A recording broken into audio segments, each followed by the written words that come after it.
Buenas, mi nombre es Frangeli García, estudiante de Derecho cursando la materia Medicina Legal. En esta oportunidad voy a hablar acerca de los temas 17, 18 y 19 de dicha cátedra.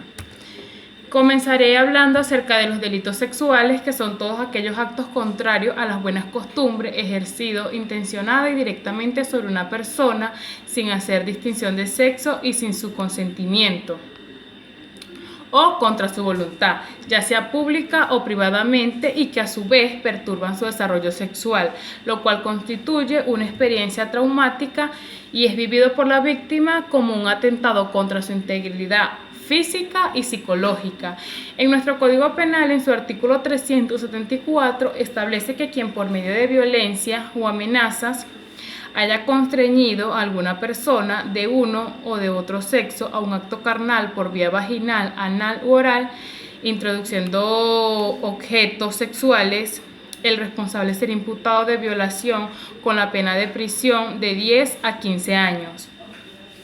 Y si el delito de violación aquí previsto se ha cometido contra una niña, niño o adolescente, la pena será de 15 años a 20 años de prisión.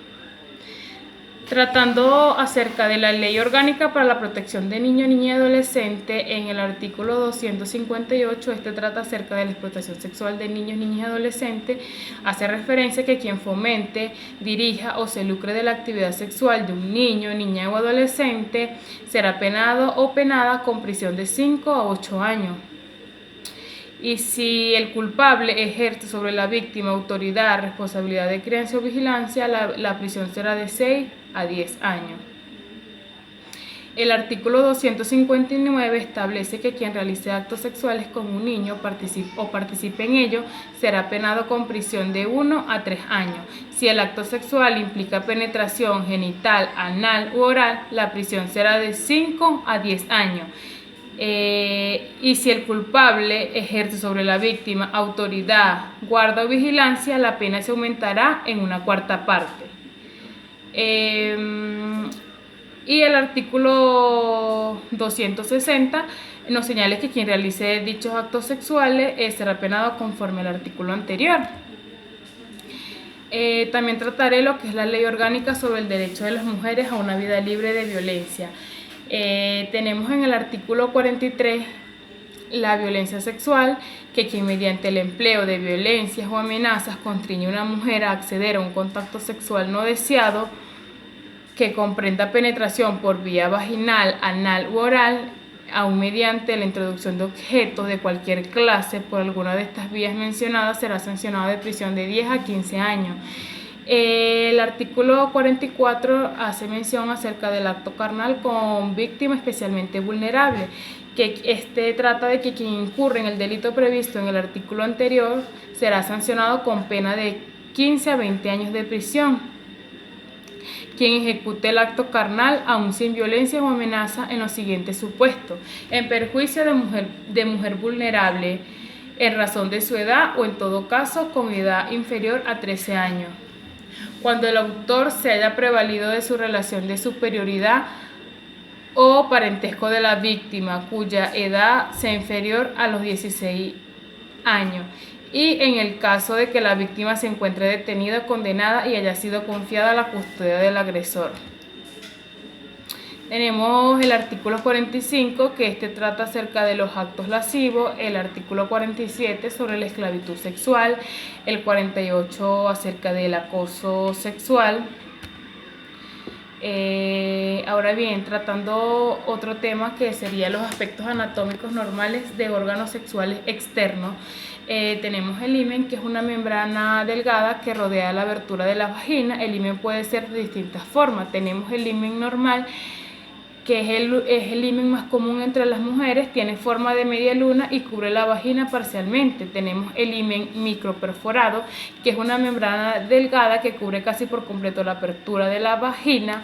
La sangre menstrual puede fluir fuera de la vagina, pero la apertura es muy pequeña. Tenemos el himen sectado, que es un himen tabicado, tiene una banda de tejido extra en el medio que hace que muestre dos pequeñas aberturas en lugar de una. El himen anular es la abertura en el centro rodeado por una membrana. El himen labial presenta una pequeña ranura horizontal o vertical. El himen franjeado, múltiples y pequeñas perforaciones. El himen cribriforme es la membrana cuando presenta múltiples orificios homogéneos. Seguidamente, tratando las lesiones en la violación, tenemos las lesiones extragenitales. Estas lesiones están en relación con la brutalidad que haya tenido el victimario al hacer la violación y con la desproporción que haya entre los órganos genitales masculinos y femeninos.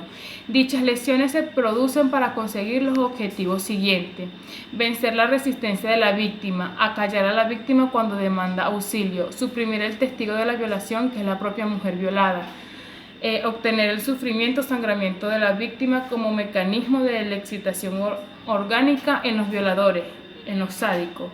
Tenemos lo que es la defloración en las lesiones genitales, que es la pérdida de la virginidad de la mujer. Se producen cambios en los genitales femeninos a consecuencia del primer acto sexual, que consiste en la ruptura del himen. Tenemos la defloración reciente. Se pueden visualizar desgarros en vía de cicatrización con un aspecto de herida reciente. Y la defloración tardía, la cicatrización es franca, tarda de más de 15 o 20 días. Ahora bien, tratando otro punto, tenemos lo que son las conductas sexuales desviadas. Tenemos la parafilia, que es básicamente un tipo de comportamiento, una experiencia caracterizada por un acto sexual en donde el placer o el orgasmo se consigue fuera de los límites de las relaciones sexuales convencionales. También tenemos lo que es la pedofilia, que es una parafilia que consiste en que la excitación o el placer sexual se obtiene principalmente a través de actividades o fantasías sexuales con niños, generalmente entre 8 y 12 años. Obtienen placer en objetos y actividades. Tratando otro punto dentro de este tema, tenemos lo que son las enfermedades de transmisión sexual. Tenemos la clamidia, que es causada por una bacteria, se contrae por sexo oral, anal y vaginal. La gonorrea, que es causada por una bacteria, infecta el tracto genital. El herpes genital, que son las llagas en el área genital, rectal, nalgas y muslo. El VPH, que causa verrugas, afecta a los genitales. El sífilis, causado por una bacteria, afecta el área genital, los labios, boca y ano. El VPH mata las células del sistema inmunológico. Clamidia, gonorrea, VPH, herpes genital, VIH. Ahora bien, para tratar el último tema, que es el aborto, se entiende por aborto toda expulsión del feto, natural o provocada, en el periodo no viable de su vida intrauterina, es decir, cuando no tiene ninguna posibilidad de sobrevivir. El Código Penal, en el artículo 430, señala: la mujer que abortara intencionalmente, valiéndose para ello de medios empleados por ella misma o por un tercero con su consentimiento, ella será castigada con prisión de 6 meses a 2 años. Dentro del aborto tenemos el aborto provocado en el artículo 431, que el que hubiera provocado el aborto de una mujer con el consentimiento de ésta será castigado con prisión de 12 a 30 meses. Si por consecuencia del aborto y de los medios empleados para efectuarlo sobreviene la muerte de la mujer, la pena será de prisión de 3 a 5 años y será de 4 a 6 años si la muerte sobreviene por haberse valido de medios más peligrosos que los consentidos por ella. El 432 nos establece el aborto sufrido, que el que haya procurado el aborto de una mujer empleando sin su consentimiento o contra la voluntad de ella medios dirigidos a producirlo será castigado con prisión de 15 meses a 3 años y si el aborto se efectuara, la prisión será de 3 a 5 años. Si sobreviene la muerte de la mujer, la pena será de prisión de 6 a 12 años. Si el culpable fuera marido, las penas establecidas en el presente artículo se aumentan en una sexta parte. En cuanto a las maniobras abortivas, tenemos directas e indirectas. Las directas, por ejemplo, son la dilatación del cuello uterino, el desprendimiento instrumental de las membranas, el desprendimiento hidráulico de las membranas y luego por introducción en las paredes uterinas de sustancias líquidas, punción de las membranas y el hueso, el legrado uterino, quirúrgico, entre otros, es el raspaje.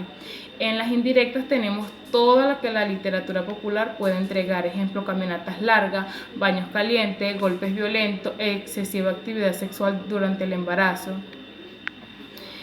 Y para culminar tenemos las complicaciones del aborto, tenemos las hemorragias, que es la necesidad de transfusiones, pues en el aborto quirúrgico hay considerable pérdida de sangre, tenemos las infecciones si los restos del bebé descuartizado permanecen dentro del útero o si el acto quirúrgico fuese realizado sin la necesidad asexia, la mujer está sujeta a serios riesgos de infección. Tenemos la perforación de útero, la perforación de intestino, la dolencia inflamatoria de pelvis y así muchísimas más. Esto ha sido todo, espero que les haya gustado cubrir los 3 temas. Muchas gracias.